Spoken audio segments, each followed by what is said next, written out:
The Sivas massacre refers to the events of July 2, 1993, which resulted in the killing of 35 people, mostly Alevi intellectuals, and 2 hotel employees.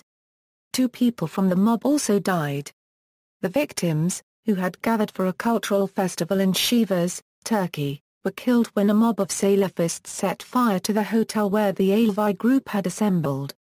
Arson attack. The attack took place not long after traditional Friday prayers, when the mob broke through police barricades to surround the Otelmada ± Mac, where artists, writers and musicians had gathered to celebrate 16th-century Alevi poet Sultan Abdul. Reportedly angered by the presence of Aziz Nesin, a writer who had translated and published extracts from Salman Rushdie's The Satanic Verses, the enraged fundamentalists surrounded the hotel, shouting "Death to the infidel!" and threatening the assembled artists with lynching.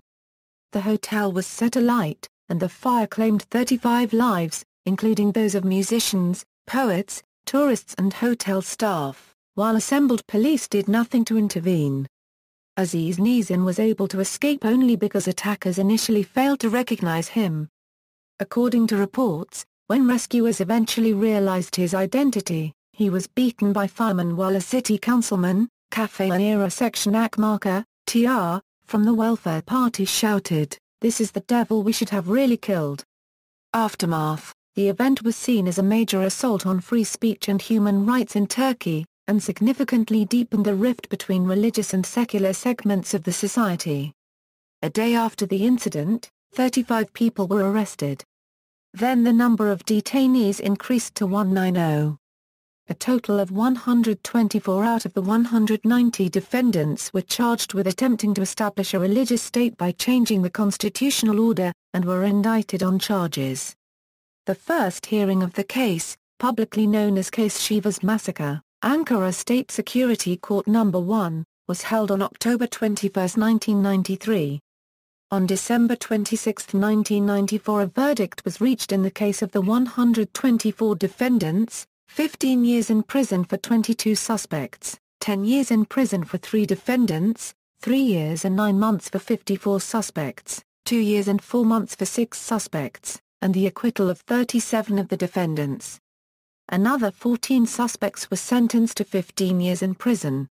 The remaining 33 defendants were charged with 35 counts of murder. After lengthy court proceedings, the State Security Court sentenced the 33 defendants to death on November 28, 1997 for their roles in the massacre. 31 of these sentences were upheld in a 2001 appeal.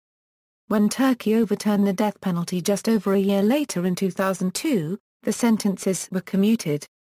Each defendant received 35 life sentences, 1 for each murder victim and additional time for other crimes. These 31 suspects are currently the only ones still serving time for the crimes. The other defendants were paroled early or released after completing their sentences. Each year on the anniversary of the massacre, demonstrators hold protests and vigils to commemorate the victims of the fire. Many wish to see the hotel, which has since reopened, declared a memorial and turned into a museum.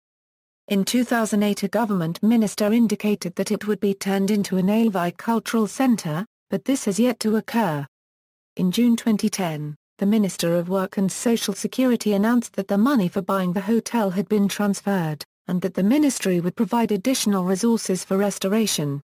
Following the court ruling on November 23, 2010, Madımak Hotel has become a public entity for a compensation of 5,601,000 TL to the hotel owners.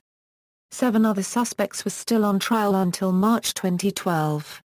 2 of the suspects, including Cafe Era Section Akmarka, died while on trial. In March 2012, the Sivas massacre case against the remaining 5 defendants was dropped, owing to the statute of limitations. However, this case is still being appealed.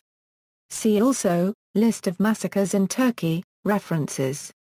External links, a selection of TV scenes about the event, Kandarwan Kortanda's documentary film about the event, Dosletmi Atros semi-documentary play about the event.